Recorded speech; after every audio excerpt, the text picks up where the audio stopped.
individual behaviour plans or programs and individual education plans or programs are very popular in schools. You see them all over the states or in Australia, and they're quite often required for special needs students to get funding. If you're working as a teacher or an EA, you will come across these all the time. Sometimes they're made up, stored, and you never see them ever again, usually because they're full of huge amounts of useless information and they're pages upon pages, and they go into details about their background and issues in the past and so on and so forth. I like to keep them really simple, especially you can have your complicated one, but have one that you can actually use and work with. The basics of the IBP is all about behaviour, which is controlling students and trying to adjust their behaviour, generally for students who are really distracted, really off task, or they may have a disability or a disorder for some reason. This is for students generally with a special need, not necessarily a disability disorder. And the education plan generally for students who are behind to some degree. You wouldn't put every single student in your class on these. The other important point is that quite often they overlap as well. Now, to simplify how this system works and how, if you were going to actually make one that you could use and work with on a daily basis, 1 page, maybe 2 pages at the most, that's what I would stick with. Remember that if you produce anything larger than that and it's too complicated, the other staff that are working with those students just aren't going to read it, or they are, but they're not going to take all the information in because it's just too complicated.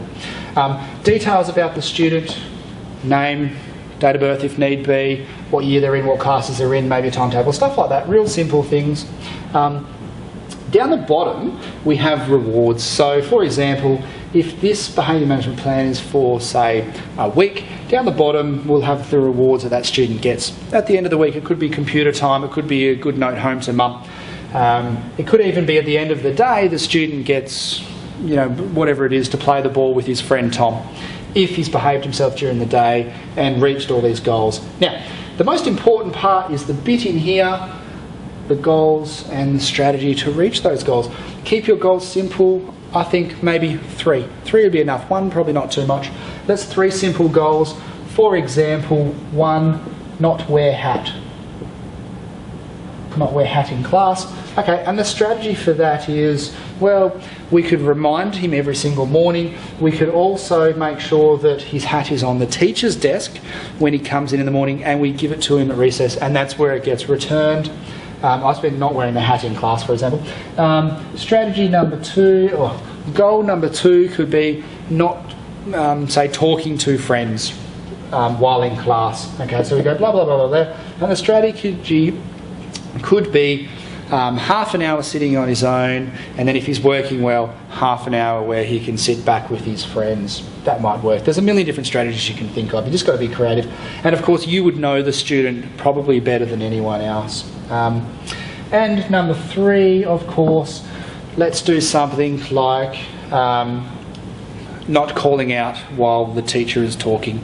Now, of course, and the strategy for that, or maybe you don't have a strategy. Maybe he's just not allowed to do it. Okay. There can also be consequences in there as well. There's nothing wrong with including. Okay, so the consequences of that would be, you know, X, Y, and Z. If the first time, warning. Second time, second warning. Third time, it can be he loses his reward at the end, or is asked to move to another position or something like that, to have a chat with you at recess, for example.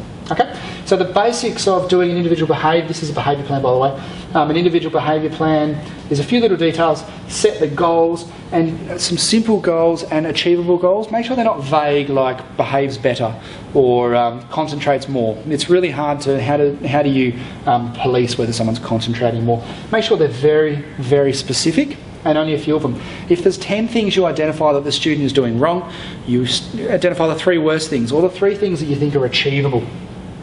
Strategies are important as well. Rewards, have some consequences in there maybe. The other thing that works really well is negotiating these with the student, negotiating these with other staff members and the individual's parents as well. Quite often these will be signed by multiple parties, such as the student and the parent. Okay. And for an education plan, it's almost identical. So it could, but sometimes maybe a bit more detail, because it could be improve student spelling, in which case the strategy might be 1 hour session with a teacher aide every Wednesday morning. There's a certain fun game that he plays on the computer every day after recess, and something else. So that's a simple, reachable goal. And your education plan could just be for spelling, and there could be, to increase the number of words that the student learns per week, to be able to write neater, Exhibit A, and so forth. Okay, but the main thing is adjust it to how you need it to be. You don't necessarily need to follow other people's examples, especially once you download from the internet that are pages upon pages and impossible to use. Keep them really simple. The other thing to point out here with these ones, yes, they can overlap, because obviously sometimes behaviour causes problems, or the student is falling behind, frustrated, so they act out a bit. So they do overlap, and one can often solve the problem of the other one. Final thing I'll point out, because these are simple, because you may have a lot of students that are misbehaving, it's usually easier, sometimes easier, to have these in your head. You can do these in your head as you go. Right, Johnny, your goal today is to 1, 2, 3. Consequences of that are 1, 2, 3, and the reward if you do it are X. That could work quite well. Okay. IBPs, IEPs, they have other ones in different states called slightly different things, but relatively the same structure when you really look at the information contained within it.